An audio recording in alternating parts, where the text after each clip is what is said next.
Good day, sir. I am Richard De La Cruz Jr. and I'm from S3 Air. I will present to you the week 2 Understanding Occupational Safety and Health, or OSH. What you need to know about OSH. First is what is OSH. Second is what are the three components of OSH. Third is what do OSH aim to accomplish. Fourth or last is why is OSH important for employees. What is OSH? OSH, or Occupational Safety and Health, refers to the discipline focused on the safety, health, and welfare of people at work. In the Philippines, OSH encompasses a broad range of regulations and policies designed to ensure that working conditions are safe and conducive to the well-being of employees. This includes the prevention of workplace accidents, injuries, and illnesses through proactive measures and compliance with the Philippine legal standards. What are the three major components of OSH? Let us dissect what OSH, for Occupational Safety and Health, is to further understand its major components, because each component of the OSH plays an important role in making sure that employees are safe and healthy at work. First is occupational safety. Occupational safety focuses on identifying the causes of workplace accidents and implementing measures to prevent unsafe acts and conditions.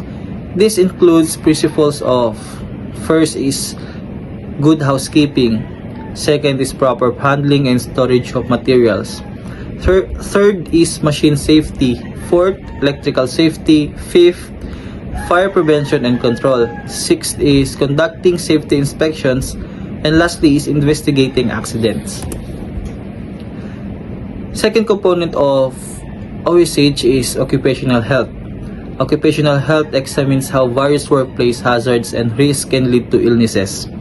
It underscores the importance of health programs in preventing and managing work-related and occupational diseases that makes certain the overall well-being of employees. And the third components of OSH is industrial hygiene.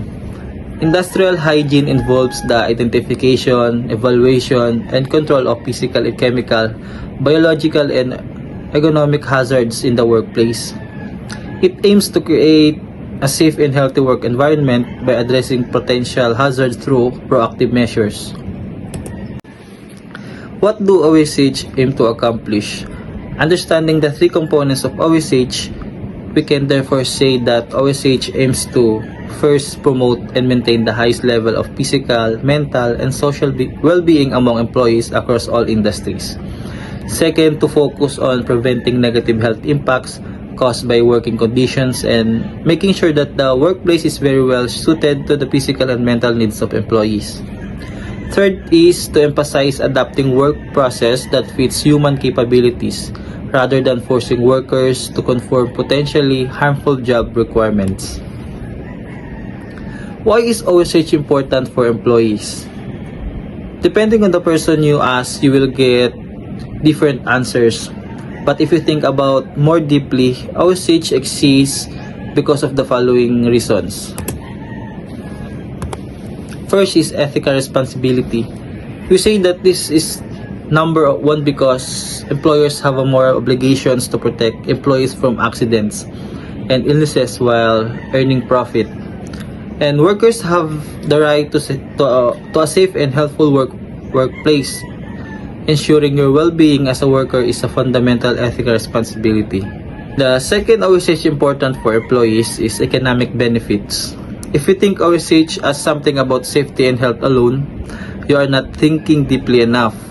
The economic benefits are the side effects of the implementation of OSH in a workplace.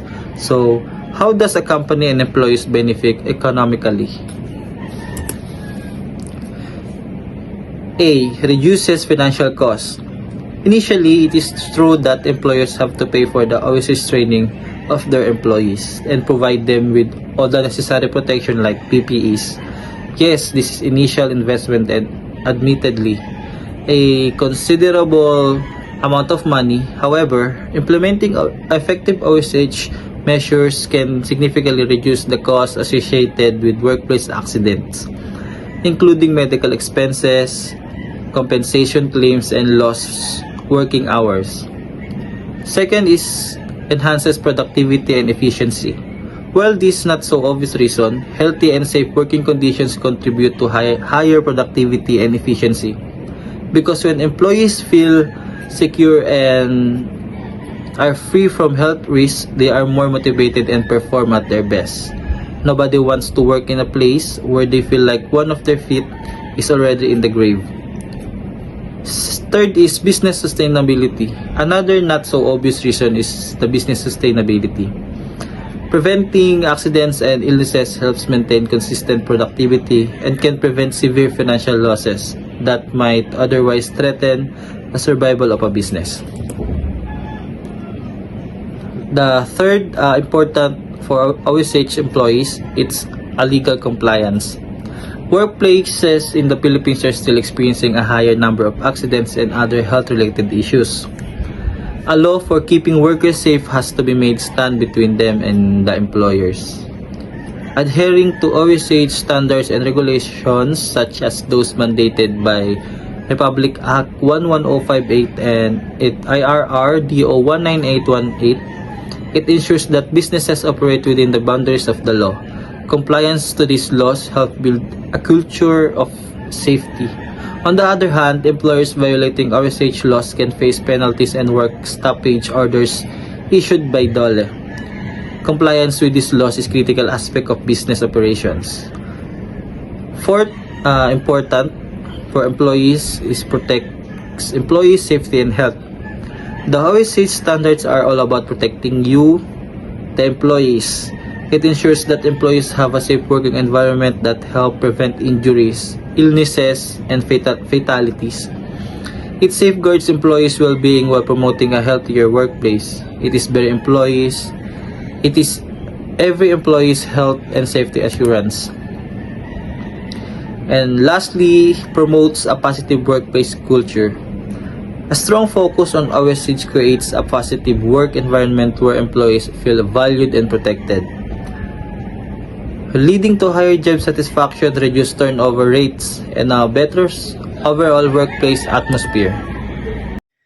What is the current state of OSH or occupational safety and health in the Philippines? Let's take some data from the Philippine Statistic Authority to demonstrate to you the importance of OSH or occupational safety and health and to put it into perspective. Here is the summary of the report.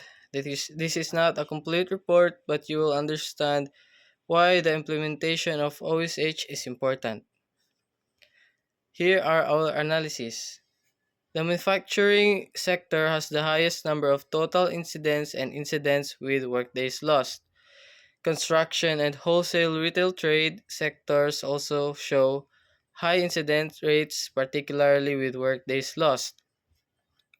Survey sectors like financial and insurance activities and administrative and support services have high rates of temporary incapacities. Agricultural and fewer incidents compared to other sectors but still significant enough to warrant attention. Fatal incidents, while relatively low in number, are spread across multiple sectors, highlighting the pervasive risk in various industries. What is the legal basis of OSH in the Philippines? The establishment of OSH in the Philippines was based on Republic Act No. 11058 or the Act of Strengthening Compliance with Occupational Safety and Health Standards, providing penalties for violating thereof. Overview of Republic Act 11058. Republic Act 11058 is a legislation that aims to ensure safe and healthful working conditions for all employees. This act mandates employers to comply with OSH standards and provides strict penalties for any violations. It emphasizes the responsibilities of employers to prevent workplace accidents and illnesses by adhering to the prescribed safety measure. What are the objectives of Republic Act 11058? First objective is to ensure safe workplaces. To guarantee that all workplaces are free from hazards that may cause harm to workers, thereby promoting the overall health and safety employees. The second objective is to promote compliance. To encourage and enforce compliance with established OSH standards and ensuring that employers implement necessary safety measures. Third objective is to protect workers' rights. To uphold Filipino workers' right to a safe working environment and access to OSH information and training. The last objective is to implement penalties. To provide a clear framework for penalties and sanctions for employers who fail to comply with OSH standard, thereby ensuring accountability. What is DO 19818? The DO 19818 is from the Department of Labor and Employment, is the implementing rules and regulations or IRR or Republic Act 11058, also known as an act of strengthening compliance with occupational safety and health standards and providing penalties for violations thereof. It is a policy declaration affirming the labor as a critical social and economic force. It mandates a safe and healthy work environment for all workers, enforcing the compliance with the labor code and international occupational safety and health standards. DO 19818 applies to all workplaces across various economic sectors, including those in special economic zones, transportation and utilities, and high-risk industries like mining and constructions. It excludes public sector entities such as national government and state universities. Good day, Sir Engineer Neil Balyoban. I'm Joshua C. Inopia from the Department of BSMT, Section S3 Air. And here's my report about OSH, or Occupational Safety and Health Standard Act in the Philippines. Safety and health should be primary concern in any workplace. The viability of an economy rests on the productivity of its workers. Productivity entails an environment that nurtures workers and ensures their safety. Poor condition can result to illness, injury, and death. Book number 4 of the Labor Code of the Philippines outlines that rules governing health, safety, and social welfare benefits. It also set guidelines on fines and penalties. Chapter 1 and 2 of title specifically addresses medical and dental services, as well as occupational safety and health, push most of the responsibility of setting standard in the hand of the Secretary of Labor and Employment. The Labor Code has a provision on research and training to promote OSH in this regard. Executive Order Number 37 was issued in 1987, creating the Occupational Safety and Health Center as a research and training unit to develop OSH policies that are effective, responsive, and sustainable. The OSH provision of the Labor Code can be seen as a title in favor of defining the different work-related injuries or casualties and assigning corresponding benefits for workers and responsibilities for employers. The institutionalization of an OSH program appears to be in need of details. Thus, to effectively promote the welfare of workers, a comprehensive OSH policy is needed. This would minimize work-related casualties and develop a safety and health-oriented workplace for the benefit of both employers and workers. Thank you, sir. Good day, sir. I'm Jesus Cobero from BSMT. So I'm the first to present the week 3, the personal safety on ship. So personal safety on ship. So why safety at sea is a matter of utmost importance. So we see here importance of safety at sea. Quote from IMO. So shipping is perhaps the most international of all the world's greatest industries and one of the most dangerous. Shipping involves physical and financial risk. Stringent or strict regulations demand disciplined operations, and safety ensures smooth operations and ethical profit. These are the safety ship triangle. So first we have the human well-being or the personal safety, protecting human life. It's to protect and to be aware about our personal safety at sea or on the ship. So we have the clean sea or the marine environmental protection to prevent pollution and to prevent pollution of the sea. So we have the commercial success or the growth through safety operations. My name is Gino Seolar Estreer. Today I will be discussing about personal safety and marine environment protection. Personal safety is a precautionary measure whose aim is to protect oneself and others from harms. Personal safety is important here. Why? First, shipping companies' priority is to protect human life. One way to do that is to train staff, cadets, and personnel about personal safety. Next, shipping companies cannot survive without efficient crew. If a ship's crew is not efficient, the company might face future problems.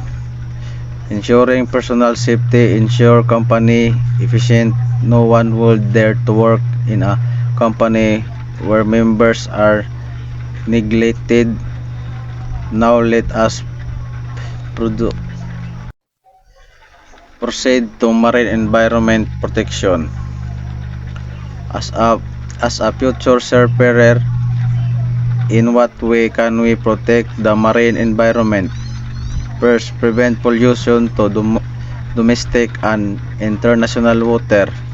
That means wherever you go, we should always consider the cleanliness of the ocean. 2. Let us avoid oil spills, garbage dumping, and marine environment. Throw your trash properly. 3. Lastly, efficient operation led to environmental safety. Checking, repairing the ship can help avoid leakage and oil spills. Good evening, sir. I'm Ken Patrick Silva from BS Marine.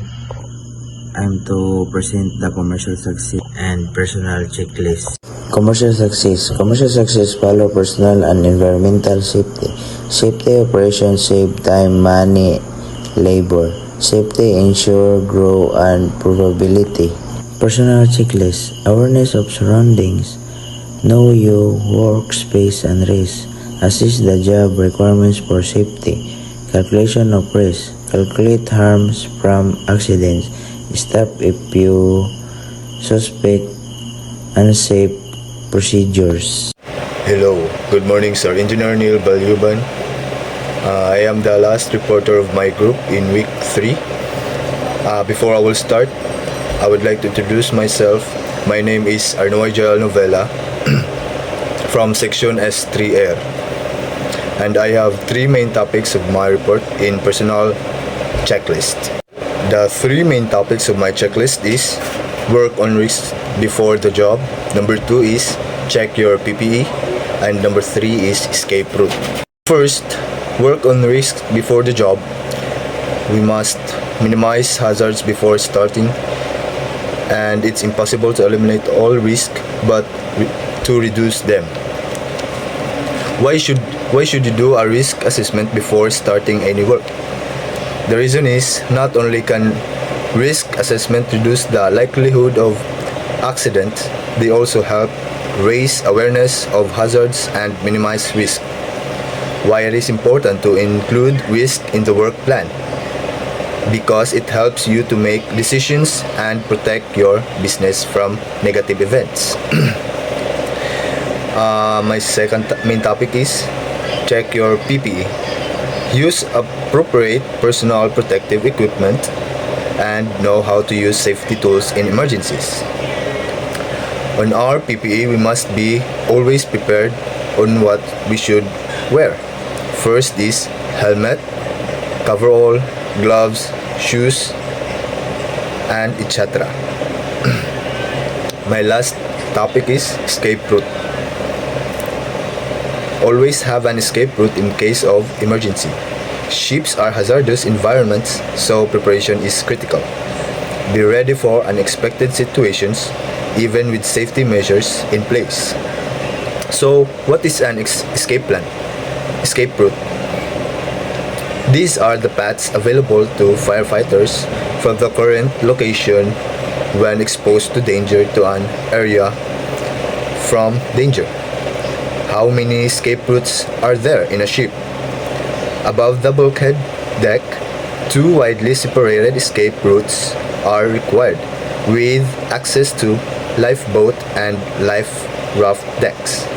That's all. Thank you.